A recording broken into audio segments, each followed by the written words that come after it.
Ladies and gentlemen, West Africa does not need another speculative refinery. It needs a bankable, responsible, traceable, and professionally governed gold value chain platform. The region has production, it has policy momentum, it has leakage problems that must be solved. It has a growing demand for local value addition.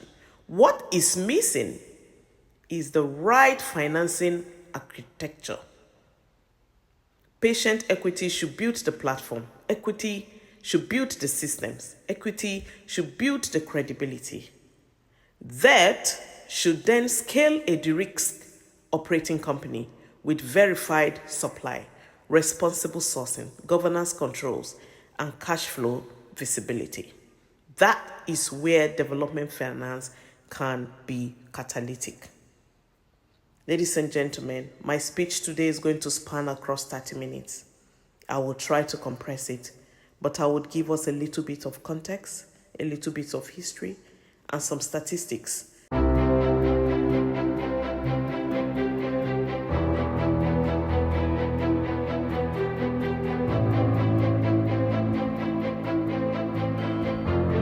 The region, West Africa, already produces substantial volumes of gold. But too much value is lost through raw door exports, informal trading, weak traceability, limited refining capacity, and fragmented artisanal and small-scale mining channels. The opportunity is not merely to build a refinery here. The opportunity is to build a responsible gold value addition platform that can support formalization of supply, that can support traceability, that can improve foreign exchange retention. West Africa is already one of the world's most important gold producing regions. Ghana remains the anchor market. Ghana produced a record 4.8 million ounces of gold in 2024. And production was projected to rise to 5.1 million ounces in 2025, maintaining Ghana's position as Africa's top gold producer. Reuters also reported that artisanal miners contributed 39.4% of Ghana's 2024 output, while an estimated 70 to 80% of artisanal miners operate without licenses, creating both a supply opportunity and also a formalization challenge. So across the region, production fundamentals remain strong but uneven. Major West African producers include Ghana, Mali, Burkina Faso, Guinea, and Cote d'Ivoire. A 2026 market outlook reported that West Africa output declined by 2.4% in 2025, but was expected to rebound by 8.0% in 2026, supported by mine restarts, project ramp-ups, and improved operating performance, while risks remain around security, more risks around permitting, around policy intervention, and mature mine decline. The strongest development finance argument is that gold production is already happening, but value capture is weak.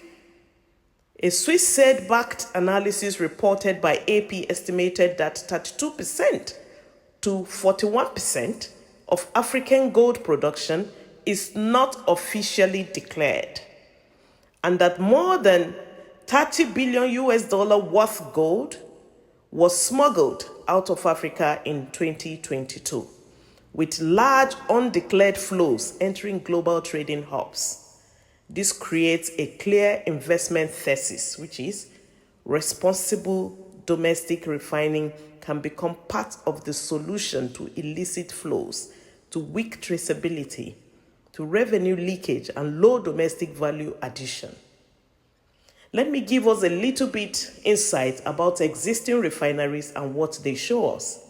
I'll give us about 3 to 4 examples across West Africa.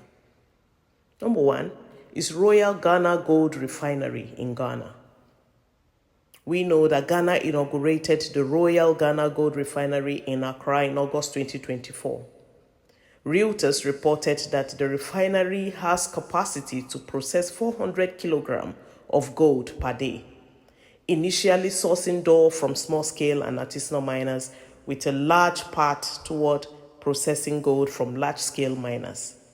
The refinery is a partnership involving Rosy Royal Minerals of India and Ghana's Central Bank, which holds a stake of 20%. Reuters also reported expected employment of about 80 to 120 direct jobs and about 500 indirect jobs. What does this show us? It shows us that Ghana is using refining as a value retention and anti-smuggling instrument. The model also shows that central bank participation or state-backed purchasing can help de-risk feedstock aggregation. But there is a challenge. The refinery still has to prove sustained feedstock supply issue, responsible sourcing controls issue, internal market acceptance, that's an issue, and ultimately stronger global accreditation or recognition. The number 2 case for refinery project we're looking at today is the Gold Coast Refinery, still in Ghana. The Gold Coast Refinery was established in 2016 in Accra and has refining capacity of over 80 tons per annum, with potential to expand though. In January 2026, Ghana's Gold Board signed an agreement for Gold Coast Refinery to refine up to 1,000 kilograms of ASM gold ore per week, with Rand Refinery supporting responsible sourcing and refining standards. So Ghana's Gold Board described the agreement as part of a broader effort to move from raw gold export, domestic addition, and better control of the gold trade. What does this show us? It shows us that the path to a credible refinery is not just equipment. It requires an ecosystem which will involve state gold buying architecture. It will involve technical partnership. It will involve responsible sourcing protocols, quality control, asset systems, export channels, and accreditation pathways. But for this case, here's the challenge. The big question is whether a refinery can secure enough compliant feedstock while competing against informal traders who often offer faster cash and sometimes higher prices. Let's take a look at the Mali's planned state-backed refinery. Mali had begun construction of a Russia-backed gold refinery near Bamako in 2025 with expected capacity of 200 tons per year.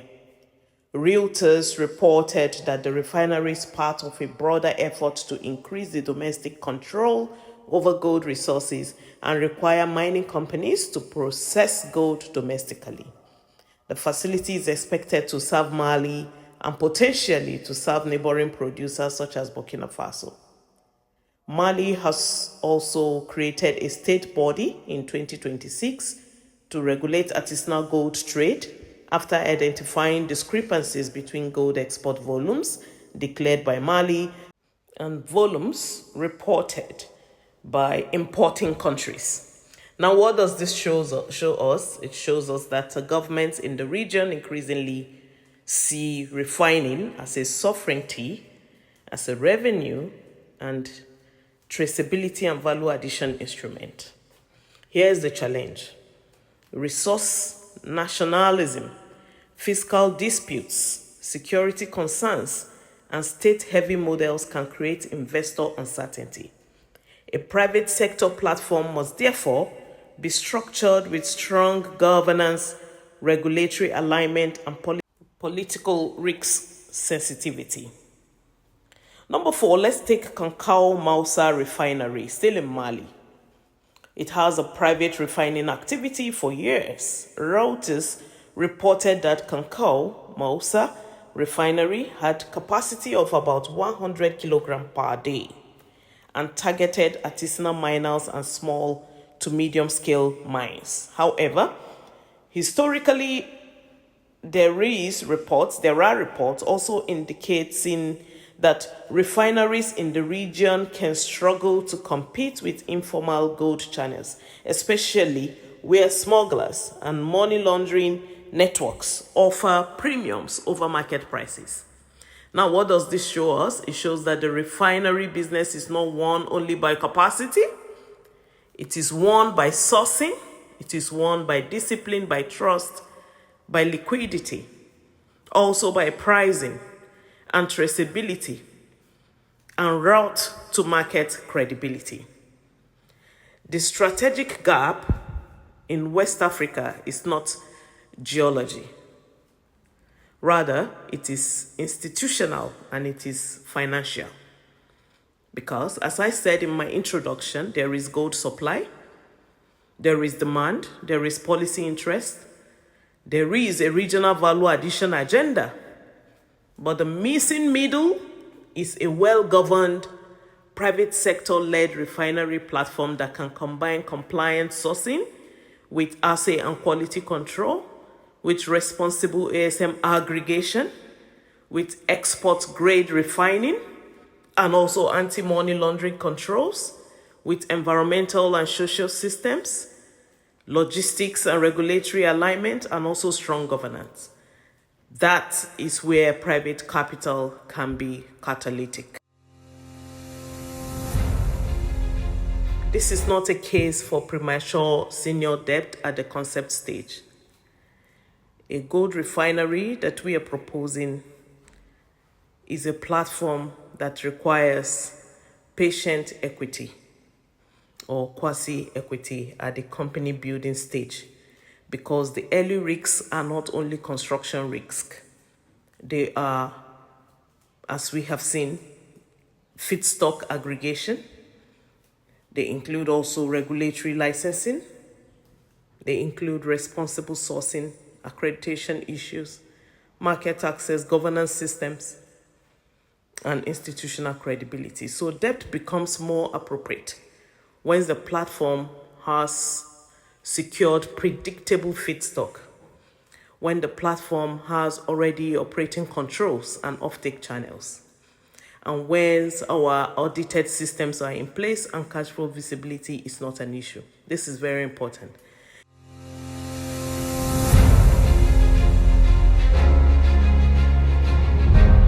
So equity builds the platform for us. Debt scales the platform.